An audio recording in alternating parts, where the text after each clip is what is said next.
Welcome to Bird and Bird's video series on infrastructure developments. This video in this series is about logistics and aims to give our insight into the key factors to consider on any logistics project. My name is Sophie Phillips and I'm a Senior Associate in our London Real Estate and Construction team.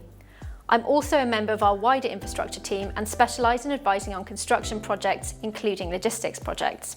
So why is logistics important? Good logistics infrastructure allows us to transport goods around our global systems, and it's absolutely integral to every part of life today. You name it, it's reliant on logistics of some kind, and without it, we wouldn't be able to live life as we know it. Logistics is key in pretty much every sector you can think of: food, healthcare, entertainment, clothing, the list goes on. Let's put it this way, the pandemic would have been even harder without last-minute deliveries and online shopping, and the vaccine rollout wouldn't have been possible without logistics infrastructure either. So what opportunities are there in the logistics sector at present? Increased demand due to the pandemic has led to greater pressure on the existing logistics networks and heightened competition, particularly when it comes to replenishing stocks for retailers, storage of goods, and the meeting of increasingly high customer expectations. This is relevant for businesses of all shapes and sizes, from the biggest players in the market to SMEs, and companies are being forced or incentivized, depending on how you look at it, to reposition their networks to make sure they are not only up to standard, but are also resilient. As with anything, where there are challenges, there are also opportunities, and logistics is no different. Three of these opportunities are last mile logistics, repurposing, and the introduction of new money. Let's start with last mile.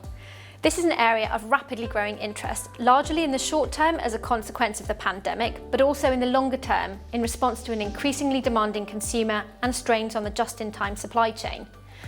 Clients are taking a variety of brownfield space in a 10-mile radius of major cities and key infrastructure, such as airports, strategically important highways and ports, with gateway cities being particularly competitive. Repurposing.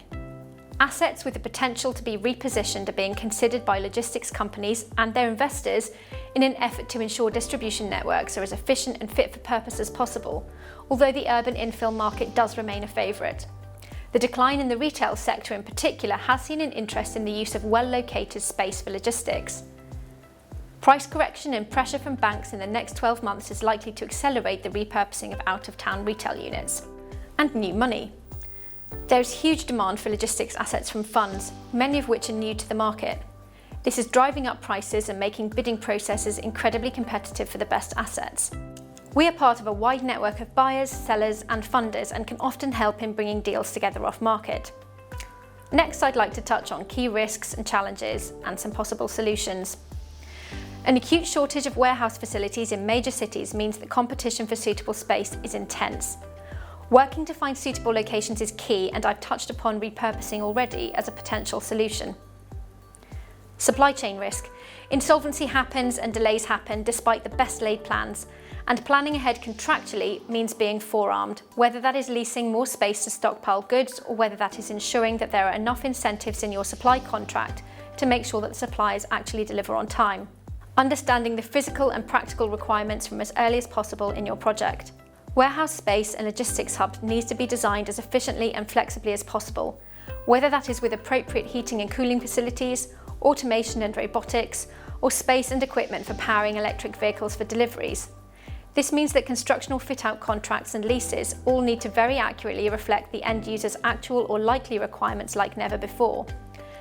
Supply chain pressures and increased material costs and lead times mean that more logistics space is being built speculatively, and general customer requirements have to be very carefully considered. And finally, energy use. We have the Paris Agreement.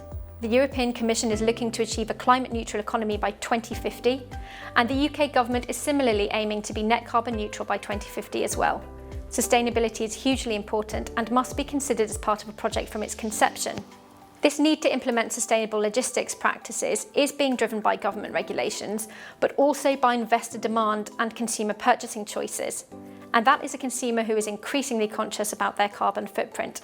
Managing the amount of embodied carbon and the longevity and the potential for flexibility in the way buildings are used all help to reduce operation and energy costs and make logistics hubs and warehouses fit for the future and guard against assets being stranded by future regulations, as well as avoiding costly retrofits at a later date. Many developers are including solar panels and electric vehicle charging points in their warehouses as a matter of course. Hopefully these insights were helpful, and we wish you every success with your project. If these issues are relevant to you and you would like to speak further about any of them, please do not hesitate to get in touch. Thank you.